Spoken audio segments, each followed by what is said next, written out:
What's up guys, Cocojobro here and welcome back to another episode of Shrine Guide. In today's episode we're going to be looking at the 4 perks that are in the shrine this week. We're also going to be looking at other perks that you should add with these in order to upgrade their value in gameplay. And also too, we're going to be letting you know who is the best killer to be running these perks on.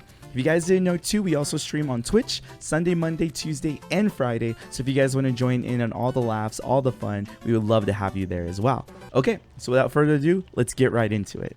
Alright, so let's actually just go over the perks and let's see what they do. So over here, we're going to start with Franklin's Demise. Now this is the Cannibal perk, which is actually Leatherface. And pretty much what this perk does is your successful basic attacks make the survivors drop their item on impact. The lost item is damaged in the fall, losing 0% of its base amount of charges. Now, when you get this to tier 3, it's 10%, which is amazing. Imagine smacking an item out of someone's hand a couple of times. If they're trying to get flashlight saves, they probably would only get about maybe 1, maybe even they can squeeze in 2 flashlight saves, even with the toolboxes too as well, or even med kits. Maybe if they are using a brown med kit or a green med kit, that whole med kit is only supposed to heal you once. If you smack it out of their hand, they can't even fully heal themselves, so that's actually really good. Alright, so let's go into the next one. So Overcharge is a Doctor Teachable, and this perk, mainly what it does is every time you kick a generator is overcharged. What that means is the next survivor interacting with that generator is faced with a tremendously difficult skill check. Failing the skill check results in a 3% generator regression. The successful skill check grants no progress, it just prevents the generator from exploding. So if you've ever been a victim of overcharge, what this does is when you touch a generator after it's been kicked by the killer, you'll see this little skill check pop up. It's very, very, very small. If you hit it, no explosion, but if you don't hit it, then the generator explodes, the killer knows where you are, and there's a regression to that generator. So this one's actually really cool if you pair it up with a certain other perk that I'll get into in just a second. Alright, so let's go into the next one. So the next perk is Sprint Burst. This is a Meg Thomas perk, and mainly what this perk does is when you start running, you actually break into a sprint at 150% of your normal running speed at a maximum of 3 seconds. It causes an exhaustion effect to occur for 60 seconds. Now, the only way you can actually break off this exhaustion is by walking, or if you're sitting and you're doing a gen, or you're just standing still, or even if you're in locker. Mainly, you just can't be running, because if you do that, then it stops the timer. So this is actually a really fun perk to use if you can master it. What it does is it's not just used to, oh, let me just stand there and then when the killer gets close to me, you sprint burst. You can do that, but if you want, you can go back to a gen and then get your timer all the way down to like 1 or 2 seconds. But it's very thin.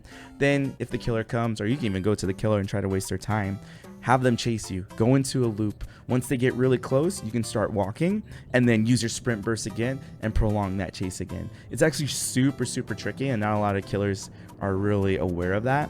It's kind of like if you run balanced landing, some killers don't really expect it until it happens. So the same thing, you can really catch some killers off guard with this perk. Alright, so let's go into the last one. So now we have No Mither, or No Mither. And mainly what this perk does is you are affected by the broken status effect for the duration of the trial. That's for the whole trial. There's no healing for you. There's no insta heals, none of that.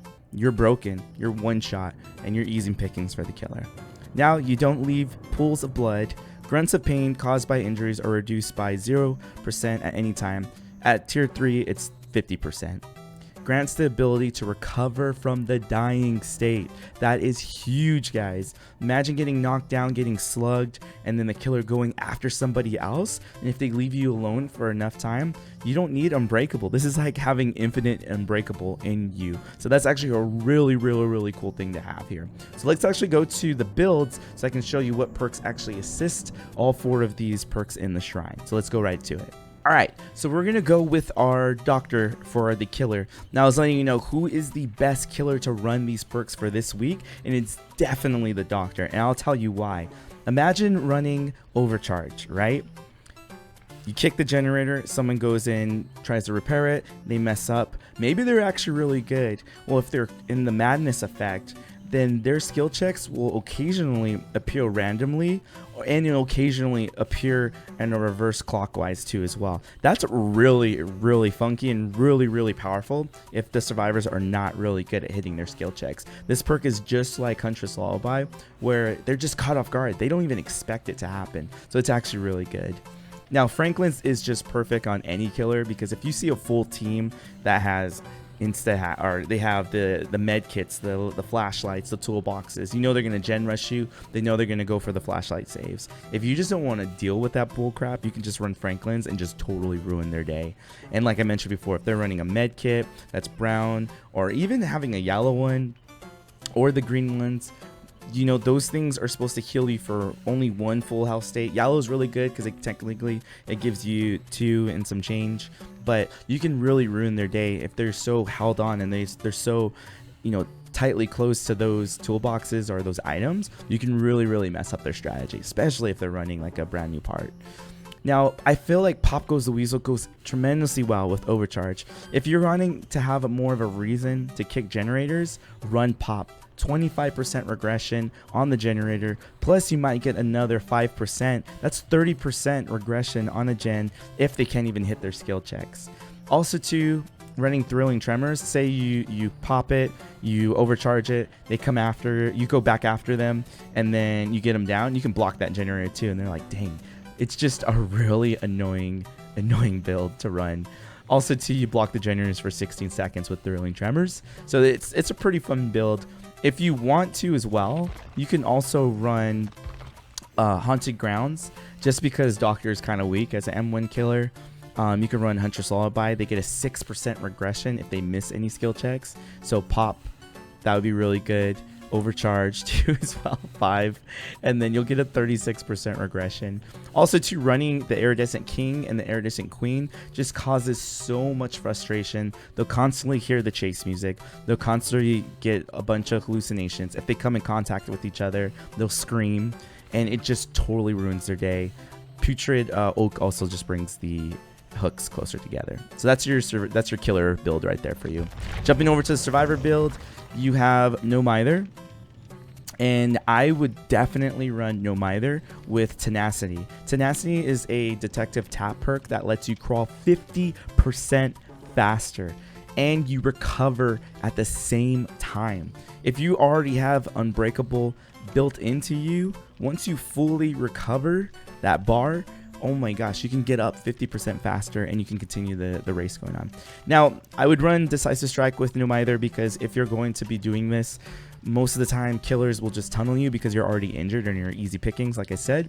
So DS will help you to, you know, negate that, or at least counter it from one hook.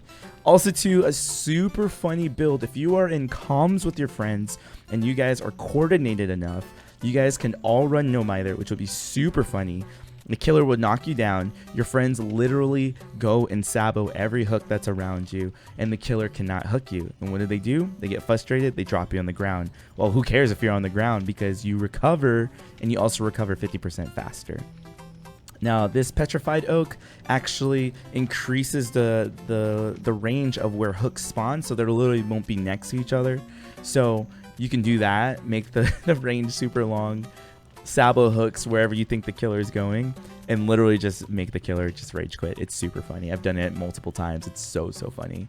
Also too, again, your grunts though as an injured person is 50% reduced. If you want to as well, you can run Iron Will so that your grunts are fully gone.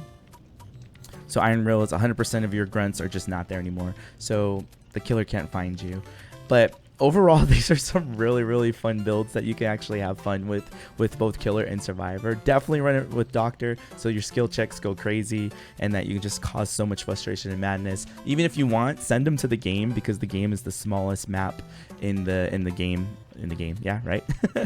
But overall, it would be super fun. And if you're gonna go survivor, run this build, bring toolboxes, and just have a blast. It's just so fun. But again, that's my guide for you guys. Remember, we also stream on Twitch every Sunday, Monday, Tuesday, and Friday. So if you guys want to come by all means, swing on by. We have open lobbies. We have a lot of fun. We discuss a lot of games and just have a lot of fun with this. So definitely come on by. Thank you guys so much for watching this video. Stay awesome. I'll see you guys later. Take care. Bye.